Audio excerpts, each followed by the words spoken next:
On May the 11th, bombs went off in the Turkish city of Reyhanlı. 49 people were killed and over 100 others wounded. The Turkish government immediately pointed the finger at Syria. Damascus has denied having anything to do with it and offered to help investigate the situation along with Ankara.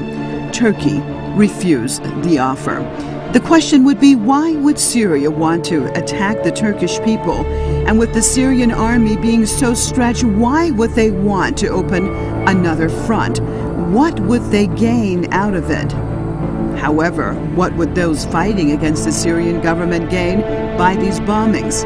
Could it be a false flag operation in order to give an excuse for the West to get directly involved in the conflict? And after the bombings, what do you think was the reaction of Prime Minister Recep Tayyip Erdogan to this tragedy? One would think that he would have hurried to the scene to visit the wounded and the families of those killed, and to get a first-hand assessment of what had taken place. However, he reacted the same way former U.S. President George W. Bush did when he heard about the suffering of Louisianians in the aftermath of Hurricane Katrina.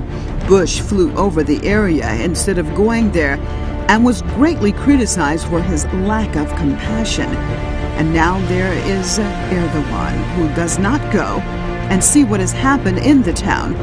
Erdogan does not go to Reyhanlı, but he heads to Washington, D.C. instead.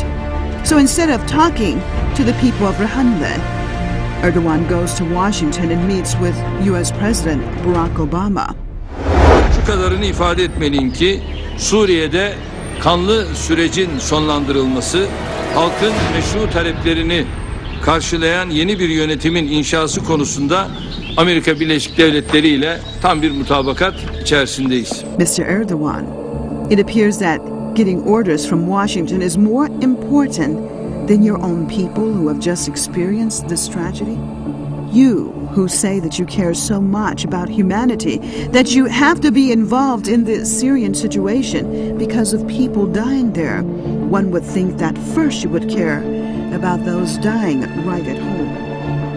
Are your own people really important to you?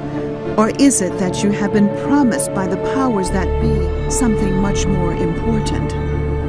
We saw your reaction when the Israelis killed 9 of your countrymen aboard the Mavi Marmara. You talked very well, but your actions showed that you really had no problem with the Israelis and what they did to your fellow Turks. Filistin normalleşme süreci için atılan adımlar var, gayretler var. Yeni başımıza başka sıkıntılar aşmamızın anlamı yok. Biz biliyorsunuz bir arada Suriye-İsrail arasındaki ilişkilerin barışa yönelmesi noktasında adımlar atmıştık ki 5 bölümde bu çalışmalar yürüdü ama peşinden sonra maalesef kesilmişti.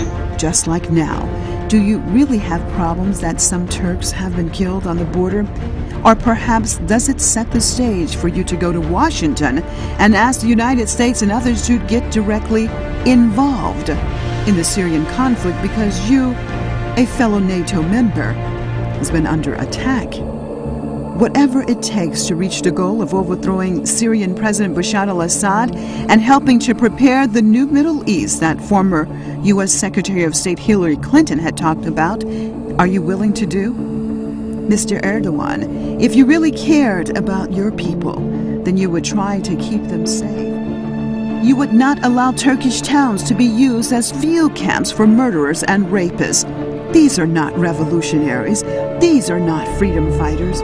Those who are allied with the United States, Saudi Arabia, Qatar, and Israel are not fighting for the freedom of Syrians, but for their own interests. Mr. Erdogan, it is not in Turkey's interest to have a destabilized Syria.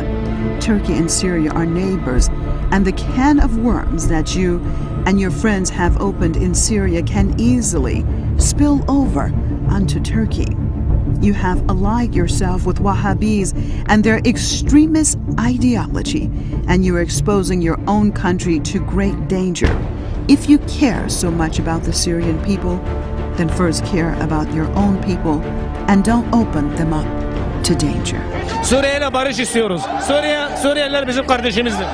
O projesine, Büyük Ortadoğu projesine, Recep Tayyip Erdoğan'ın çıkarlarına, menfaatlerine oyuncak olmayacak bu halk. Oyuncak olmayacak bu halk. Allah'tan kork. Sizin nereniz Müslüman? Müslüman devletleri birbirine vurdurdunuz. Amerika'nın hesabına, İsrail'in hesabına, İngilizlerin hesabına. Siz iktidarda kalın, çocuklarınız güzel yaşasınlar diye. NasrTV.com